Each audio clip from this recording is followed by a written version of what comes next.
Hozirgi turmushimizni yo'llarsiz tasavvur qilish imkonsiz.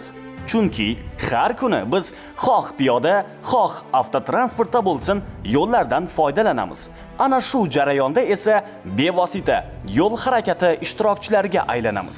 Bugungi kunda tobora rivojlanib, yangicha qiyofa kasb etayotgan tuman va shahar yo'llari esa har qachongidanda serqatnov. Bunday vaziyatda har bir shaxs yo'l harakati qoidalariga qat'iy amal qilishi shart. Qoidalarga amal qilmaganlar, ularni mensimaganlar esa albatta javobgarlikka tortiladi. Yo'llarda sodir bo'layotgan turli ko'rinishdagi yo'l transport hodisalari va qoidabuzarliklarning barvaqt oldini olish maqsadida Xorazm viloyati Ichki ishlar boshqarmasi, Jamoat xavfsizligi xizmati, Yo'l harakati xavfsizligi boshqarmasi xodimlari tomonidan joylarda kuchaytirilgan tartibdagi reyd tadbirlari o'tkazilmoqda. Mazkur reyd tadbirlari davomida qo'pol qoidabuzarliklar sodir qilgan haydovchilar aniqlanyapti.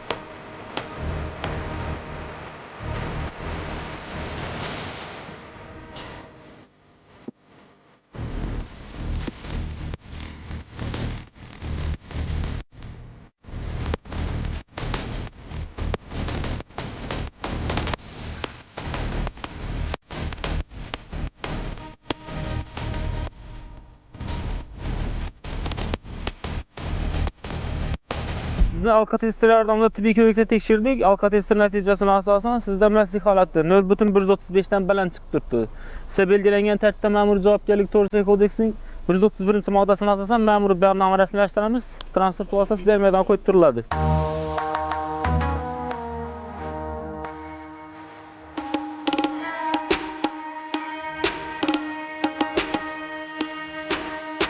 Afsuski, keyingi vaqtlarda ayrim ota-onalar voyaga yetmagan yoki hali haydovchilik guvohnomasiga ega bo'lmagan, qoidalarni u qadar hali yaxshi tushunmaydigan farzandlarga transport vositasi rulini ishonib topshirishmoqda. Oqibatda bu ishonchni suiiste'mol qilayotgan, driftlar qilib, turli qoidabuzarliklar sodir etib, uni do'stlari orasida yoki ijtimoiy tarmoqlar orqali ko'z-ko'z qilayotgan yoshlar ham uchrab turibdi. Urganch shahridagi 5-Salomni o'rta ta'lim maktabida o'quvchilarning darslarga qatnashish holati o'rganildi.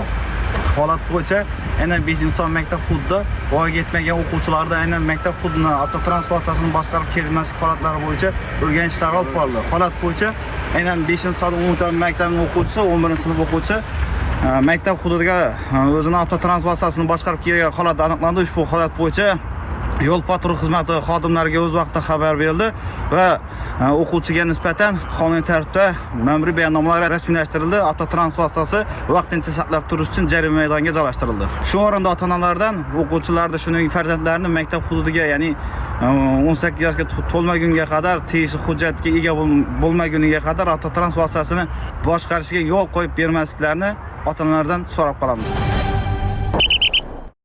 Assalomu alaykum, radnolar, ishsizlar, yaxshimi? Bu o'yindan men Xivoga keldim, Xivoda uyga keldim. Mena X2 dan shahardan bosib keldik, Vaysenderdan. Radno, haydab bilasanmi?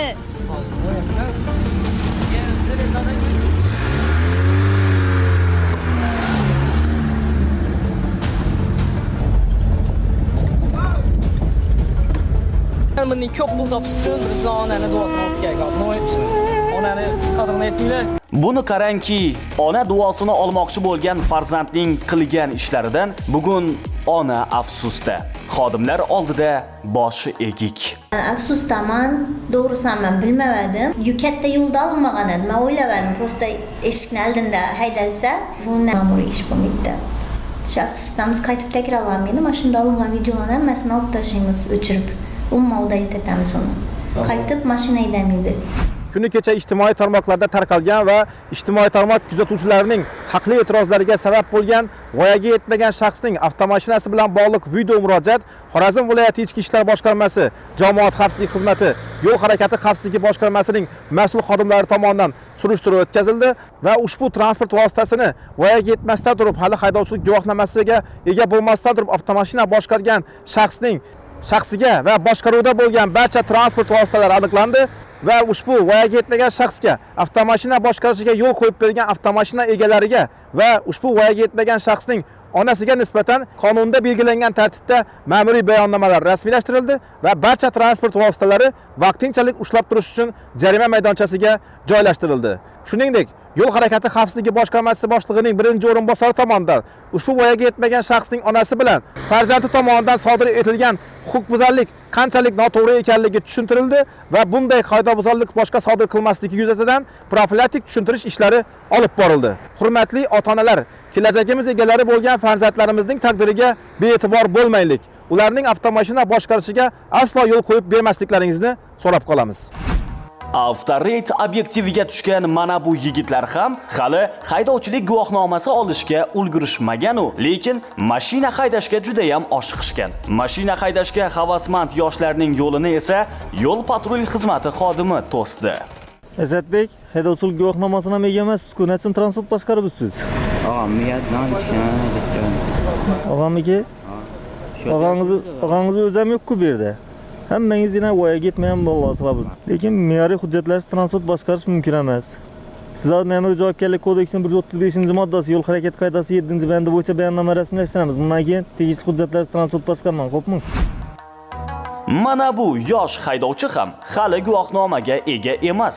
Boz ustiga salonga belgilanganidan ortiqcha odam olingan. Qiziq, mashina kimniki? Uni kim bergan? Nega ruxsatsiz rulga o'tirgan va qayerga boryapti? 2006-yil ekansiz, hali haydovchilik guvohnomasi olmaysiz, to'g'rimi? Ichine yana ortiqchadan mindirib yursiz o'rtoqlaringizni. Bir kalxal bo'lsa, kim javob beradi? Ayting qani. To'g'rimi ish qilgan ishingiz? Afsuski, savollar javobsiz. Siz ham bir kun shunday attang deb qolmang, aziz haydovchi. Tegishli hujjatlarni rasmiylashtirmasdan aslo yo'lga chiqmang. Belgilangan tartibda yo'l patrul xizmati inspektorlari tomonidan ma'muriy bayonnoma rasmiylashtirildi. Ortiqchadan mindirib yurganingiz va haydovchilik guvohnomasi olmasdan turib avtomashina boshqarganingiz bo'yicha. Tushunarlimi? Bundan keyin yo'l harakati qoidalarini rioya qilasiz, avtomashinani haydovchilik guvohnomasi olganingizdan keyin boshqarasiz. Yaxshimi? Ha, kimlardir qoidabuzarligini jimgina tan olsa, kimlardir yo'q joydan chang chiqarishga harakat qilishadi. Yaqinda fuqaro ichki ishlar bo'limiga qo'ng'iroq qilib, Urganch shahri Toshkent ko'chasida bir guruh fuqarolar poyga uyushtirayotganligidan shikoyat qilgan. Zudlik bilan voqea joyiga borgan inspektorlar esa mashina ruxsatsiz qayta jihozlanganligini aniqlashadi. Shundan so'ng haydovchining yaqinlari ichki ishlar organlari xodimlariga o'z xizmat vazifasini bajarishga faol qarshilik qilishadi.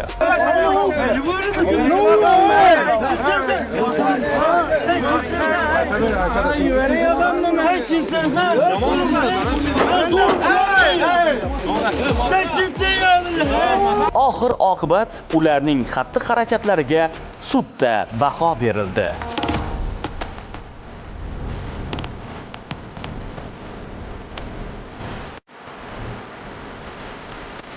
Ahmedov Baxtiyor Qadamovich, O'zbekiston Respublikasi Ma'muriy javobgarlik to'g'risidagi kodeksining 183-moddasi va 194-moddasi 1-qismida nazarda tutilgan huquqbuzarlikni sodir qilganlikda aybdor deb topilsin. 5 sutka ma'muriy qamoq jazosi tayinlansin. Qadamov Dilshod Davronbekovich, O'zbekiston Respublikasi Ma'muriy javobgarlik to'g'risidagi kodeksining 183-moddasi bilan 7 sutka ma'muriy qamoq jazosi tayinlansin. Qadamov Asadbek Umurbekovich, O'zbekiston Respublikasi Ma'muriy javobgarlik to'g'risidagi kodeksining 183-moddasi bilan 7 sutka ma'muriy qamoq jazosi tayinlansin. Mazkur qaror e'lon qilingandan kuchga kiradi. Mazkur qarordan norozi taraf belgilangan tartibda sudga apellyatsiya va kassatsiya tartibida shikoyat qilishi mumkin. Qamoq xarajatlari huquqbuzarlardan belgilangan tartibda bazaviy hisoblash miqdori 375 ming so'mni 15% miqdorida tegishli tartibda undirib olinadi. Hurmatli haydovchilar, yo'l patrul xizmati inspektorlari yo'llarda sizning xavfsizligingizni ta'minlash uchun mas'ul. Ularga qarshilik ko'rsatish nafaqat xodimlarning xizmat vazifasiga, balki jamiyatda o'rnatilgan qonunlarga, barcha rioya etadigan qoidalarga ham qarshiligingizni anglatishi mumkin.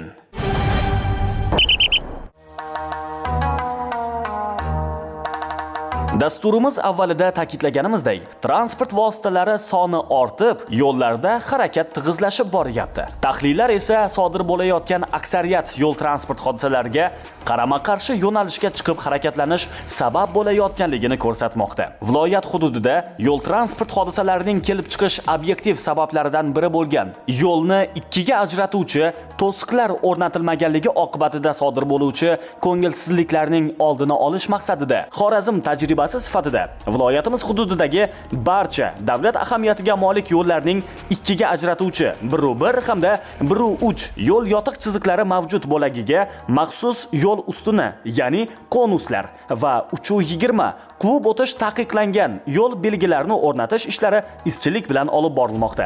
Kelgusida bunday konuslar qarama-qarshi yo'nalishga chiqib, to'qnashuv bilan bog'liq sodir bo'lishi mumkin bo'lgan yo'l transport hodisalarining oldini olishga xizmat qiladi.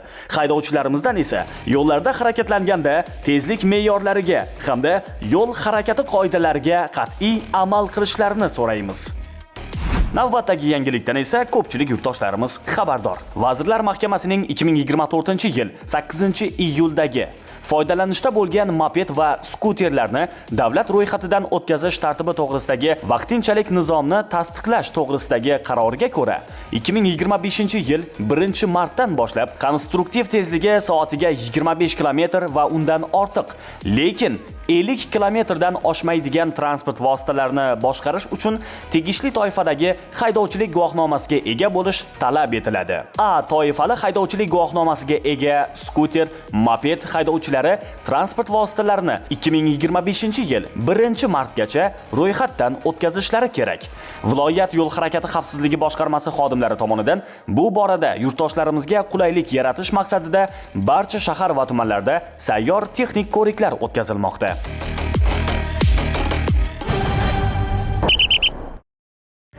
Har kuni haydovchi yoki yo'lovchi sifatida avtomashinada yo'lga otlanar ekanmiz.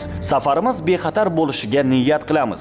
Yangi ariqlik fuqaro ham avtomashinasida yo'lga otlanar ekan, manziliga eson-omon yetib olishini niyat qilgan bo'lishi aniq. Lekin birgina e'tiborsizligi sabab uning safari xatarga to'ldi.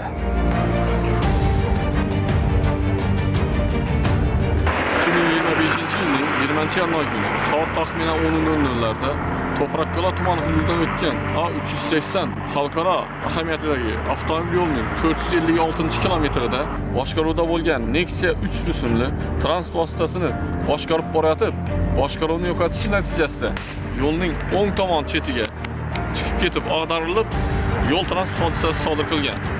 Mazkur holat yuzasidan To'qraqko'la tumani ichki ishlar bo'limi tergov guruhi tomonidan dastlabki tergov oldi surishtiruv harakatlari olib borilmoqda. Shu kabi yo'l transport hodisalari va uning qurboniga aylangan insonlarning hayotini kuzata turib, har kuni avtoulovda yo'lga chiqayotganda nafaqat safarni bexatar bo'lishiga niyat qilish, balki mas'uliyatni ham esdan chiqarmaslik zarurligiga amin bo'lasan kishi. Zero yo'l qoidasi umr foydasi ekanligi bor haqiqat. Afsuski, Bog'ot tumanida sodir bo'lgan yana bir yo'l transport hodisasi ayanchli yakun topdi. Joriy yilning 31-yanvar kuni soat taxminan 20:00larda Bog'ot tuman hududidan o'tgan 4M1950 avtomobil yo'lining 2-kilometrida boshqaruvda bo'lgan Damas rusumli avtomashinani tegishli hujjatsiz boshqarib borayotib, bir yo'nalishda oldinda harakatlanib borayotgan velosiped haydovchisini urib yuborib, yo'l transport hodisasi sodir qilgan. Natijada velosipedchi voqea joyida vafot qilgan. Mazkur holat yuzasidan Bog'ot tumani ichki ishlar bo'limi tergov guruhi tomonidan tergov oldi surishtiruv harakatlari olib borilmoqda.